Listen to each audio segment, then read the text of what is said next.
All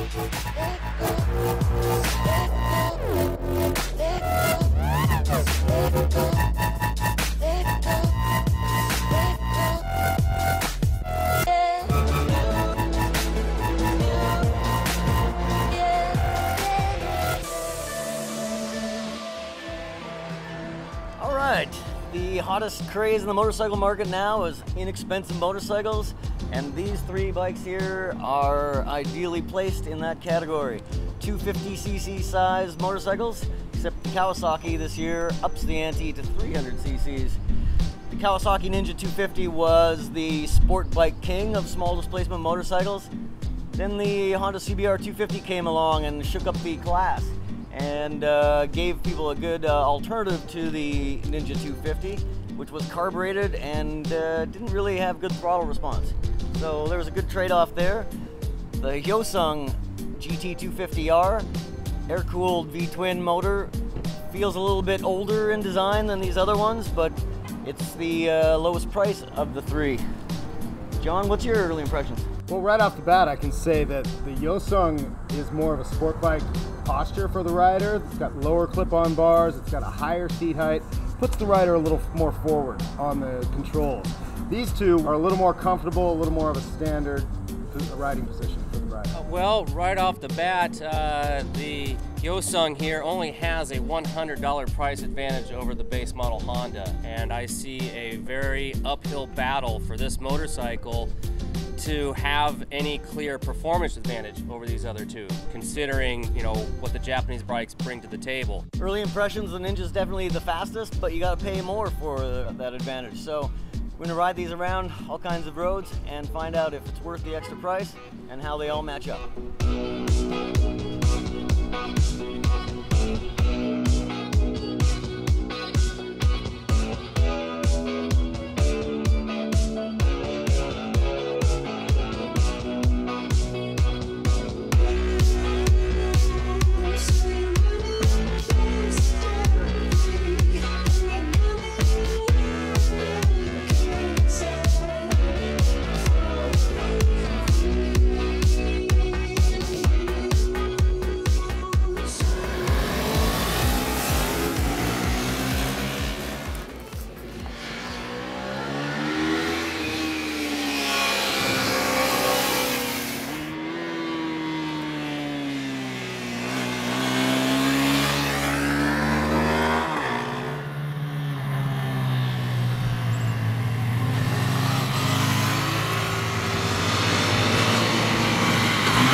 All right, we've taken these bikes now on the freeway, in the urban environments, and now we've taken them out to some twisty roads to see what they're like as authentic sport bikes.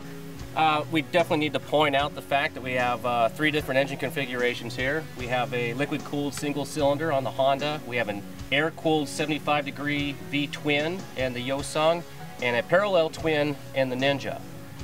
Each of them are kind of distinct in their own mannerisms. The Kawasaki, the engine before with its carburetor and everything, I mean, we had issues with it. And man, I'm just telling you, Kevin, I'm having a problem faulting what Kawasaki did with that engine and its fuel injection.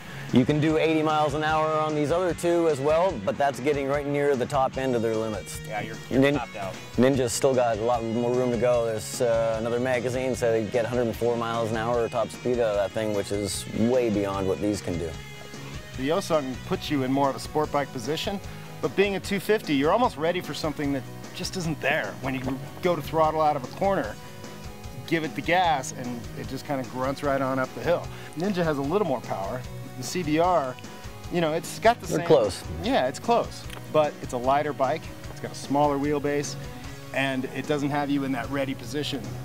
You're more of in a standard. So the Honda definitely has an advantage in some of this, you know, tighter, twisty canyon riding. Absolutely. I think if we had a less experienced rider here with us, they may go quickest on the Honda. It's just so rider friendly. Shortest wheelbase, definitely feels the most agile. And then when you're off the boil compared to these ones, it still's got some good grunt, and so it doesn't feel like you're, oh no, gotta quickly bang a downshift.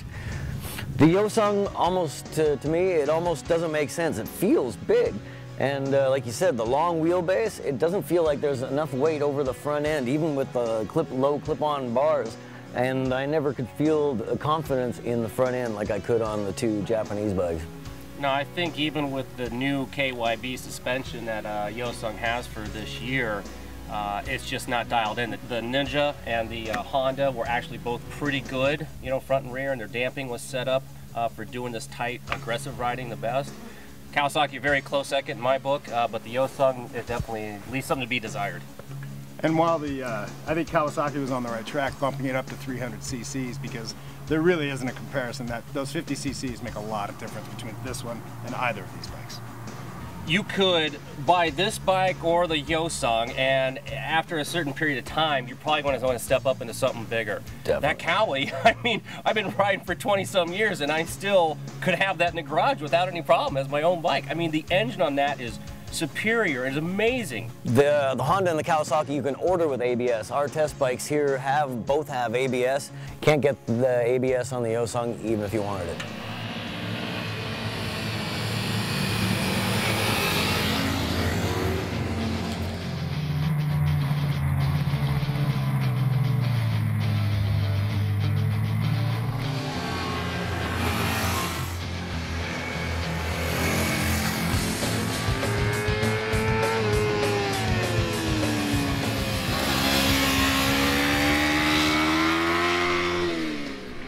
Alright, we've ridden these things on every kind of environment you can take a 250 or 300cc motorcycle on.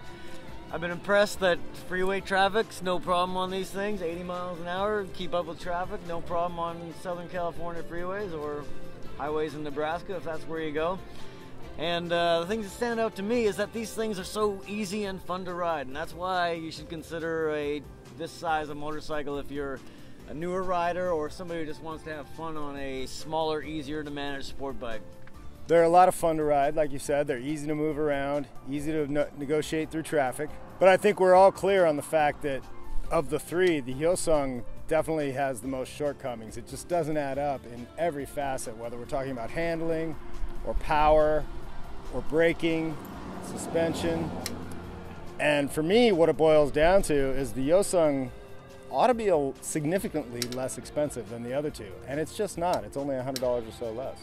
Yeah, the Ninja, I think to all of us, it stands out. It has a larger performance envelope, where that once you get your feet wet and you learn how to handle a motorcycle, let's say you're a newer rider, that thing will keep you entertained for years. We've been riding for decades, and we had nothing but grins when we were riding this thing, especially around these canyon roads.